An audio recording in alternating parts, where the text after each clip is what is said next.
بسم اللہ الرحمن الرحیم۔ اللہم صلی علی محمد و آل محمد۔ تمام مومنین اور مسلمین کو جشن مولود کعبہ علی ابن ابی طالب علیہ السلام بہت بہت مبارک ہو۔ یہ وہ دن ہے جس دن ولی خدا علی ابن ابی طالب علیہ السلام بیت اللہ کے اندر انہوں نے ظہور فرمایا، لیکن ستم ظریفی یہ ہے کہ جہاں پر اہل بیت علیہ السلام کی دشمنی کی گئی، ان کی مخالفت کی گئی، ان سے جنگیں لڑی گئی، جہاں ان پر تبرہ کیا گیا، منبر رسول پر ان پر تبرہ کیا گیا، وہیں ان کے جو فضائل ہیں ان پر بھی ہاتھ صاف کیا گیا، اور جو بھی ان کی فضیلت لوگوں کو ملی اس کے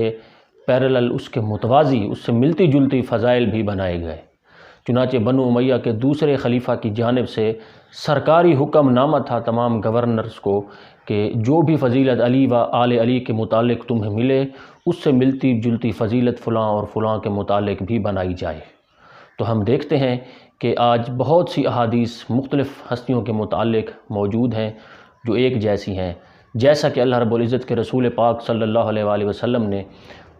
فرمایا ہے علی ابن ابی طالب کے متعلق کہ مجھ پر سب سے پہلے ایمان لانے والا علی ابن ابی طالب ہے، سب سے پہلا مسلمان علی ہے۔ اور مولا علی نے بھی خود فرمایا ہے، جیسا کہ اہل سنت امام نسائی نے خصائص میں اس روایت کو بیان کیا ہے کہ علی ابن ابی طالب نے فرمایا کہ سب سے پہلا مسلمان میں ہوں۔ لیکن ہم دیکھتے ہیں کہ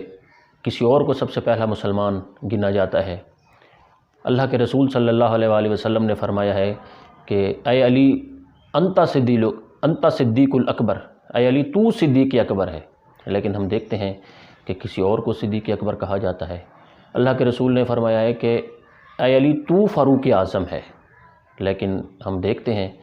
کہ مولا علی کو فاروق اعظم نہیں کہا جاتا بلکہ کسی اور کو کہا جاتا ہے۔ اللہ کے رسول نے علی بن ابی طالب کو امیر المومنین کا لقب دیا، لیکن ہم دیکھتے ہیں کہ یہ لقب بھی اور لوگوں کو حصے میں ڈال دیا گیا۔ اللہ کے رسول نے علی بن ابی طالب کے بارے میں فرمایا ہے کہ اگر کوئی میرے بعد نبی ہوتا تو علی ہوتا،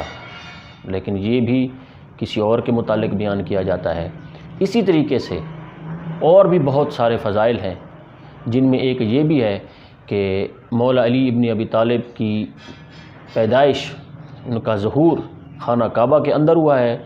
تو اس سے ملتا جلتا ایک واقعہ حکیم ابن حزام جو کہ فتح مکہ کے بعد مسلمان ہوئے تھے، ان کے متعلق بھی بنا لیا گیا کہ وہ خانہ کعبہ میں پیدا ہوئے تھے۔ لیکن جھوٹ ہوتا ہے،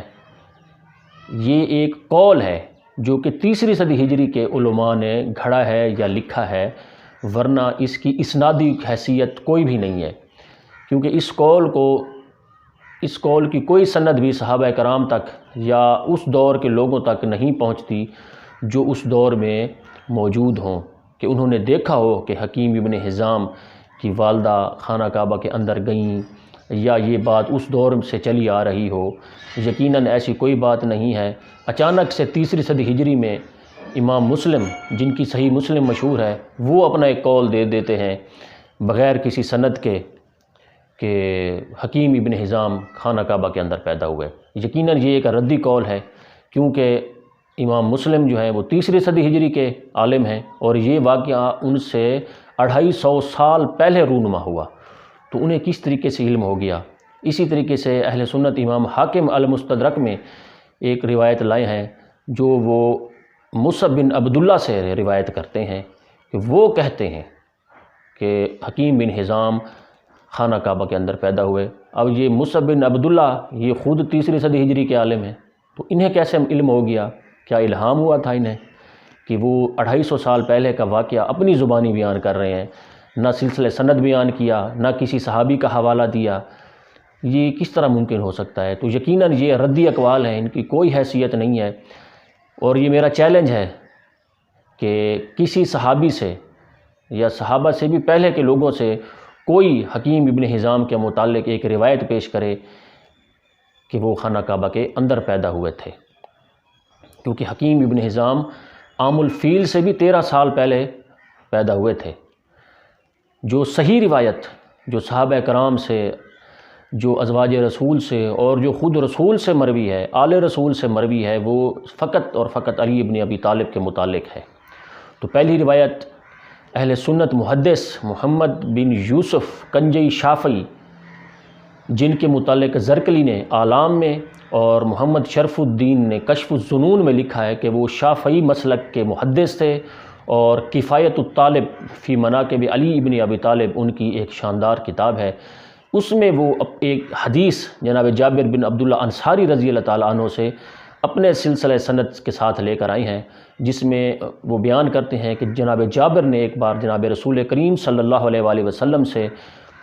علی ابن ابی طالب کی ولادت کے متعلق سوال کیا۔ تو یہ ایک طویل واقعہ ہے۔ رسول پاک صلی اللہ علیہ وآلہ وسلم نے ایک واقعہ بیان کیا جناب ابو طالب کے متعلق کہ ان کی ملاقات ایک زاہد شخص سے ہوئی، انہوں نے جناب ابو طالب کو علی ابن ابی طالب کی بشارت کی، ولادت کی بشارت دی، اور پھر جناب ابو طالب فرماتے ہیں کہ جس رات علی ابن ابی طالب خانہ کعبہ کے اندر پیدا ہوئے تو انہوں نے گلیوں میں اعلان کیا کہ اے لوگو، آج اللہ کا ولی خانہ کعبہ کے اندر پیدا ہوا ہے۔ تو یہ روایت اہل سنت کی کتب میں موجود ہے۔ اس کتاب کو لکھنے والا بھی اہل سنت، اس کتاب کا ترجمہ کرنے والا بھی اہل سنت، اس کتاب کو چھاپنے والے بھی اہل سنت ہیں، اور یہ حدیث باقاعدہ سند کے ساتھ جناب جابر ابن عبداللہ انصاری رضی اللہ تعالیٰ عنہ سے بیان کی ہے۔ اس کے بعد گنجائش تو نہیں رہتی اور روایت بیان کرنے کی، لیکن حجت تمام کرنے کے لیے یہ ایک حوالہ تھا جو کہ اہل سنت کے محدث کی جانب سے تھا۔ اسی طریقے سے مکتب اہل بیت کے محدثین نے بھی اس روایت کو، اس واقعہ کو باقاعدہ اپنی سند کے ساتھ صحابہ کرام سے بیان کیا ہے، جیسا کہ شیخ طوسی نے اپنی کتاب الامالی میں ولادت علی ابن ابی طالب فی الکعبہ کو 3 اسناد کے ساتھ بیان کیا ہے۔ پہلی سند وہ لے کر جاتے ہیں حضرت عائشہ تک کہ حضرت عائشہ نے اس واقعہ کو بیان کیا۔ دوسری سند وہ بیان کرتے ہیں جس میں وہ اس واقعہ کو حضرت انس بن مالک اور جناب عباس بن عبد المطلب رضی اللہ تعالیٰ عنہما سے بیان کرتے ہیں، دونوں صحابی ہیں۔ تیسری سند جو ہے وہ ائمہ اہل بیت علیہم الصلاۃ والسلام کی بیان کرتے ہیں، جس میں امام جعفر صادق فرماتے ہیں کہ میں نے اپنے باپ سے، پھر وہ اپنے باپ سے، اور سلسلہ سند کو اللہ کے رسول صلی اللہ علیہ وآلہ وسلم تک پہنچاتے ہیں۔ تو یہ ایک تیسری سند ہو گئی جو کہ شیخ طوسی لے کر آئے ہیں۔ تو 3 اسناد سے یہ واقعہ بیان ہوا ہے۔ واقعہ طویل ہے، جس میں جناب عباس بن مطلب فرماتے ہیں کہ ہم ایک روز صحن کعبہ میں بیٹھے ہوئے تھے اور جناب فاطمہ بنت اسد سلام اللہ علیہا تشریف لائیں، پھر وہ خانہ کعبہ کے اندر گئیں، خانہ کعبہ کی دیوار پھٹی اور وہ خانہ کعبہ کے اندر تشریف لے گئیں، اور 3 دن کے بعد وہ ایک خوبصورت بچے کے ساتھ باہر تشریف لائیں۔ تو یہ ایک طویل واقعہ ہے جو میں نے مختصراً بیان کیا ہے۔ تو یہ 3 صحابہ کرام کی گواہی سے یہ واقعہ میں آپ کے سامنے میں نے بیان کیا ہے۔ وہ فرماتے ہیں، اور جناب عباس جو کہ رسول پاک صلی اللہ علیہ وآلہ وسلم کے چچا بھی مانے جاتے ہیں، انہوں نے اس واقعہ کو بیان کیا ہے، جو اس وقت تقریباً 33 سال کی عمر کے تھے، جن کے سامنے مولا علی ابن ابی طالب علیہ السلام کی ولادت کا یہ واقعہ رونما ہوا۔ اسی طریقے سے شیخ صدوق نے، جو کہ مکتب اہل بیت کے محدث ہیں، انہوں نے بھی اس روایت کو یزید بن قونب کی روایت سے بیان کیا ہے۔ یزید بن قونب گو کہ غیر مسلم ہے، لیکن یہ اس وقت جناب عباس کے ساتھ بیٹھے ہوئے تھے، وہ بھی اس واقعہ کو اپنی آنکھوں سے دیکھ رہے تھے، تو ان کی گواہی بھی شامل ہو گئی کہ یزید بن قونب جو غیر مسلم ہیں وہ بھی بیان کرتے ہیں، جیسا کہ جناب عباس نے بیان کیا، عین وہی واقعہ یزید بن قونب نے بھی بیان کیا ہے کہ علی بن ابی طالب خانہ کعبہ کے اندر پیدا ہوئے۔ اسی طریقے سے جناب میثم تمار،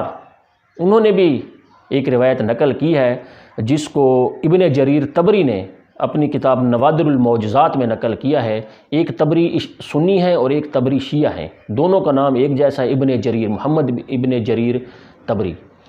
تو یہ جو شیعہ محدث ہیں ابن جریر اور رستم طبری، انہوں نے اپنی کتاب نوادر المعجزات میں یہ واقعہ نقل کیا ہے۔ جناب میثم تمار فرماتے ہیں کہ ایک دفعہ ایک شخص ہماری محفل میں آیا، اس محفل میں اور بھی صحابہ کرام بیٹھے ہوئے تھے، مولا علی بھی بیٹھے ہوئے تھے، تو اس نے ایک فضائل کی لسٹ گنوائی کہ تم میں سب سے بہادر کون ہے، تم میں سب سے عالی مرتبہ کون ہے،